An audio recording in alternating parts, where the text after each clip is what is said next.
بسم اللہ الرحمن الرحیم۔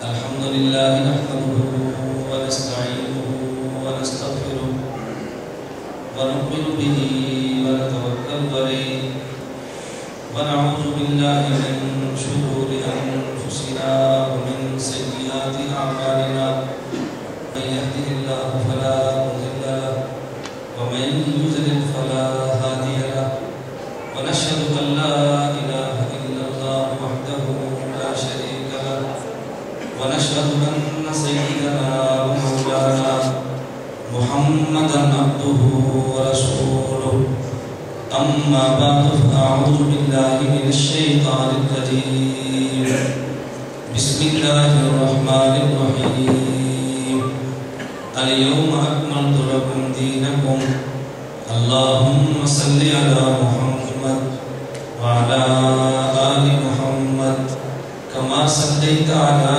إبراهيم وعلى آل إبراهيم إنك حميد مجيد اللهم بارك على محمد وعلى آل محمد كما باركت على إبراهيم وعلى آل إبراهيم إنك حميد مجيد نام محمد سے دلوں کو سرور ملتا ہے، نام محمد سے دلوں کو سرور ملتا ہے، نگاہ فکر کو تازہ شعور ملتا ہے۔ نصیب کیسا بھی ہو واسطہ احمد کا دیکھے، نصیب کیسا بھی ہو وسیلہ محمد کا دیکھے، خدا سے جو بھی مانگے ضرور ملتا ہے۔ معزز علماء کرام، میرے نہایت واجب احترام بزرگوں، مسلک اہل سنت والجماعت سے تعلق رکھنے والے موجود نوجوان دوستوں اور بھائیوں، اور میرے نہایت قابل قدر دینی مدارس سے تعلق رکھنے والے طلباء دوستوں، ہمارا آج کا یہاں احمدآباد میں ہونے والا خالصتاً طلباء تربیتی کنونشن ہے۔ اس میں بعض احباب وہ بھی تشریف لائے جو دینی مدارس کے طالب تو نہیں ہیں لیکن دینی علوم کا شوق رکھتے ہیں اور دینی علوم کے طالب ہیں۔ اللہ رب العزت آپ تمام کا آنا قبول فرمائے۔ اس سے قبل احمدآباد میں 2-3 بار ایسے ہوا کہ میرا آنا طے تھا لیکن پابندی لگی اور میں نے قانون کی پابندی رکھتے ہوئے، قانون کا احترام کرتے ہوئے میں یہاں پر نہیں آیا۔ ہمارا اتحاد اہل سنت والجماعت کا باضابطہ طے شدہ یہ پروگرام ہے کہ ہم اپنے عقائد کو بیان کرتے ہیں لیکن حکومت کے قانون کو ہاتھ میں نہیں لیتے۔ آج مجھ پر کوئی پابندی نہیں تھی، میں آپ کی خدمت میں آ گیا ہوں، 2 بار پابندی لگی ہے اور میں نہیں آیا۔ پھر آج کی 2 بار پابندی کے بعد باضابطہ ہم نے ہائی کورٹ میں رٹ کی ہے اور عدالت کے ذریعے ہم نے اس پابندی کو ختم کروایا ہے۔ عدالت میں جانا تو ہر کسی کا حق حاصل ہے۔ میں آپ حضرات سے کہتا ہوں کہ بعض باتوں کا جواب عمل سے اللہ عطا فرماتے ہیں۔ میرے بارے میں ان آپ کے علاقوں میں ہزارہ ڈویژن میں یہ بڑے اہتمام سے پروپیگنڈا کیا گیا کہ مولانا الیاس بھومن صاحب ایجنسیوں کے آدمی ہیں۔ اچھا، مجھے پھر سمجھ نہیں آتی مجھ پر پابندی کیوں لگتی ہے۔ میں ایجنسیوں کے آدمی ہوں تو حکومت کو چاہیے مجھے گارڈ فراہم کرے، مجھے سہولتیں فراہم کرے، پروٹوکول سے لائیں اور مجھے چھوڑ دیں۔ وہ پابندی لگاتے ہیں، آپ کہتے ہیں ان کا ایجنٹ ہے۔ اچھا، عجیب اللہ کی شان ہے، جب جواب نہیں بنتا بھئی حکومت ایجنسیوں کا بندہ یہ ہے پھر پابندی کیوں لگی ہے، اس کا پتہ آگے توڑ کو پیش کرتے ہیں۔ یہ میں مفروضے اور فرضی بات نہیں کہہ رہا، حقائق بتا رہا ہوں۔ پھر کہتے ہیں کبھی کبھی پابندی خود لگوا لیتا ہے تاکہ پتہ چلے کہ بندہ ٹھیک ہے۔ کیا عجیب بات ہے۔ اللہ میں بات سمجھنے کی توفیق عطا فرمائے۔ چلیں، ہمیں اس بات سے غرض نہیں ہے میں اتنی سی بات کہتا ہوں کہ میرے آنے پر جو خوش ہیں اللہ ان کو مزید خوشیاں عطا فرمائے، اور جو میرے آنے پر پریشان ہیں اللہ ان کی پریشانیاں دور فرمائے۔ ہم تو بد دعا نہیں کرتے، ہمارا خاتموں سے تعلق ہے، ہم بد دعا والے نہیں ہیں، ہم دعا دیتے ہیں۔ میں آپ حضرات کی خدمت میں مسلک اہل سنت والجماعت احناف دیوبند کی ترجمانی کرتے ہوئے چند معروضات پیش کروں گا۔ آپ حضرات میں سے کسی کو میرے بیان پر اشکال ہو، میری دلیل پر اشکال ہو، آپ چٹ لکھیں، میں آپ کی چٹ کا جواب بھی دوں گا، لیکن چٹ لکھیں اور شرارتیں نہ کریں۔ بعض حضرات چٹ لکھتے ہیں، میں جب چٹ پڑھوں گا تو آپ خود فیصلہ کریں گے اس چٹ کا مولانا کے موضوع سے تعلق کیا ہے، اور میں یہ بات کیوں کہتا ہوں کہ چٹ لکھیں اور مجھ سے جواب لیں۔ بعض حضرات کہتے ہیں ہم کھڑے ہو کر سوال کرتے ہیں، اجازت کیوں نہیں دیتے؟ اس کی وجہ یہ کہ میرے بیان کرنے پر پورے ملک میں کبھی فساد، دھگا اور لڑائی نہیں ہوئی، اور یہ کھڑے ہو کر سوال کا نظام کیوں بناتے ہیں؟ ایک آدمی کھڑا ہو کر سوال کرے گا، میں اس کا جواب دوں گا، جو پھر کھڑا ہوگا میں پھر جواب دوں گا، تو جان بوجھ کے منصوبے کے ساتھ بدتمیزی کرے گا، ہمارا عقیدت مند کھڑا ہو کے اس کو بٹھائے گا، اس کے ساتھ آئے دو اور کھڑے ہوں گے، ہمارے عقیدت مند دو اور کھڑے ہوں گے، ایک وہ بولیں گے، دو جملے یہ کہیں گے، ایک تھپڑ وہ ماریں گے، دو یہ ماریں گے، لڑائی ہوگی، اور بعد میں آپ کا بات کہنے دیکھیں مولانا الیاس کو مر گیا کہ لڑائی ہوئی۔ حالانکہ لڑائی میرے آنے پر نہیں ہوئی، لڑائی آپ کھڑے ہو کر سوال کرنے پر ہوئی۔ اس لیے میں کہتا ہوں کھڑے ہو کر میں سوال کی اجازت نہیں دیتا۔ آج چٹ لکھی اور پھر دیانتداری سے آپ چٹ پڑھ کے سناؤں گا، یہ جب میں نے چٹ لکھی اور میں نے آپ کی چٹ کا جواب دیا۔ اور عجیب اللہ کی شان ہے کہ جو ہمارے مد مقابل یا مخالف ہیں، پورے ملک میں کوئی ایک جگہ بھی آپ ایسی ثابت نہیں فرما سکتے کہ میں نے کسی بندے پر آج تک پابندی لگوانے کی درخواست کی ہو یا کبھی آج تک حکومت سے بات کی۔